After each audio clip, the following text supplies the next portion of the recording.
जो आत्मा माँ कात्यायनी के समान देहभान को खत्म कर निराकार परमात्मा शिव से बुद्धि योग लगाएगी तो उसके अंदर का भय, संताप, रोग, शोक और अज्ञान स्वतः ही खत्म हो जाएगा। माँ कात्यायनी ज्ञान के द्वारा आज्ञा चक्र यानी तीसरे नेत्र को जागृत करती है।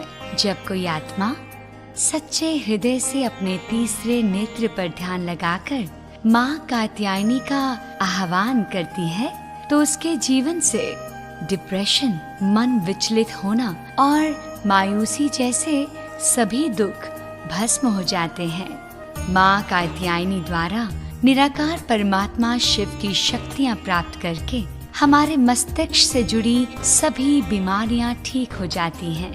माता कात्यायनी का आह्वान करके हमें स्वयं की पहचान होती है और सत्यता में टिकने की शक्ति मिलती है।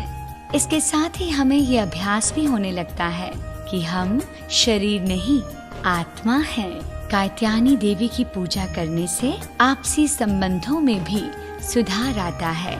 माँ कात्यायनी की शक्तियों द्वारा हमारे अंदर से सभी गलत सोच विचार नष्ट हो जाते हैं। देवी कात्यायनी की कृपा से आत्मा ज्ञान प्राप्त करके सारी सृष्टि के गहरे राज भी समझ में आने लगते हैं और जीवन के हर पहर को समझने की शक्ति भी माँ कात्यायनी से प्राप्त होती है। माँ कात्यायनी की पूजा करने से माँ लक्ष्मी के रूप में माता घर में वास करती है।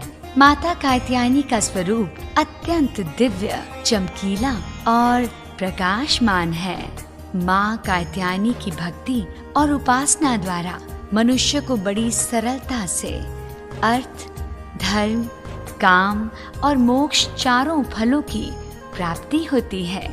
इसलिए नवरात्रि के छठे दिन हम सभी जीव आत्माओं को राजयोग द्वारा आत्मिक स्मृति में टिककर माँ कात्यायनी के समान निर्भय, निरोगी और ज्ञान स्वरूप बनना चाहिए।